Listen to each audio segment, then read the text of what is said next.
Hi అండి. Hello అందరికీ నమస్తే. ఈరోజు వీడియో వచ్చి భీమవరం వారి పికిల్స్‌లో ఉసిరికాయ ఆవకాయ అయితే చేయబోతున్నానండి. ఈ ఉసిరికాయలనైతే ఈ కాయల్ని తీసుకుని నీట్‌గా ఒక 4, 5 టైమ్స్ అయితే నీట్‌గా క్లీన్ చేసుకోవాలండి. ఇవి ఉసిరికాయలు పెద్ద సైజు ఉన్నవి. మీరైతే చిన్న సైజు తీసుకోండి. మీడియం సైజు అయితే కాయ పలంగా పికిల్ పెట్టుకోవడానికి ఉంటుంది. ఇవైతే సైజు బాగా పెద్దవి వచ్చినాయి.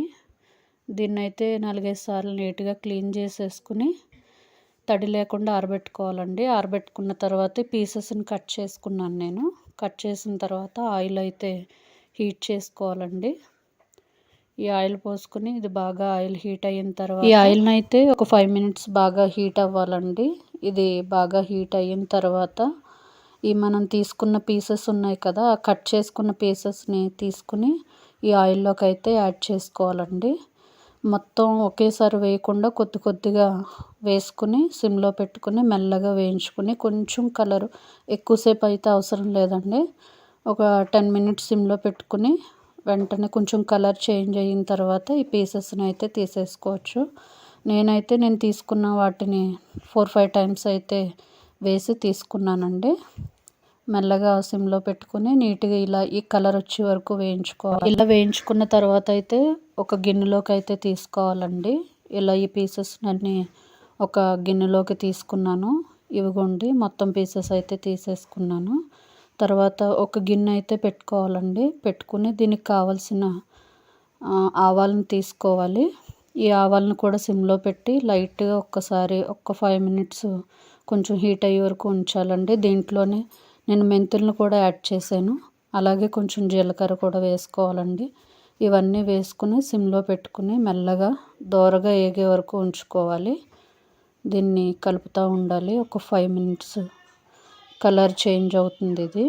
అప్పటి వరకు ఇలా సిమ్లో పెట్టుకుని మెల్లగా వేయించుకోవాలి.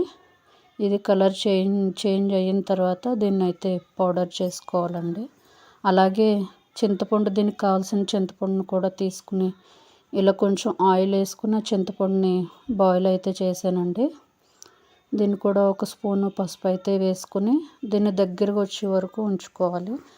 అలాగే దీనికి కావాల్సిన వెల్లుల్లిపాయలు హాఫ్ ఏమో గుళ్ళు తీసుకున్నాను, సగమేమో వెల్లుల్లిపాయలు కొంచెం కుమ్ముకుని ఆయిల్లో అయితే హీట్ అయిన తర్వాత ఆయిల్లో అయితే వెల్లుల్లిపాయలు వేసుకోవాలండి.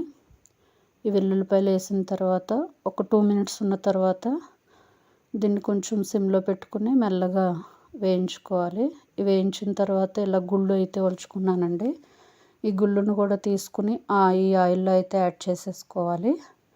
దీన్ని సిమ్లో పెట్టుకుని ఇవి కూడా కలర్ చేంజ్ అయ్యే వరకు వేయించుకోవాలి. వీటిలన్నిటిని మెల్లగా ఇలా కదుపుకుంటా వేయించాలి. అలాగే దీంట్లో కావాల్సిన కరివేపాకు కూడా తాలింపుకి యాడ్ చేశానండి. కరివేపాకు, కొంచెం జీలకర్ర, కొంచెం ఆవాలు.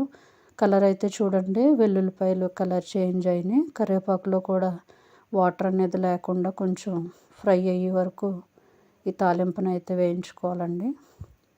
అలాగే దీనికి కావాల్సిన జీలకర్ర, ఆవాలు, ఎండుమిరపకాయ కూడా దీంట్లో అయితే యాడ్ చేసుకోవాలి. ఇప్పుడు వచ్చేసి ఎండుమిర్చిని అయితే యాడ్ చేస్తున్నానండి.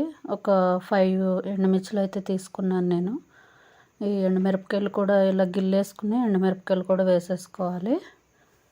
వేసేసుకున్న తర్వాత ఇది నీట్గా ఫ్రై అయిపోయిన తర్వాత పీసెస్ అయితే తీసుకున్నానండి. ఉప్పు, కారం, సాల్ట్ ఇవన్నీ కూడా మిక్స్ చేసేసుకుని ఫైనల్గా అయితే ఉసిరికాయ ఆవకాయ అయితే రెడీ అయిపోయిందండి. ఫైనల్ అవుట్పుట్ అయితే ఇలా ఉంటుంది. నా వీడియో మీకు నచ్చినట్లయితే లైక్ చేయండి, షేర్ చేయండి, సబ్స్క్రైబ్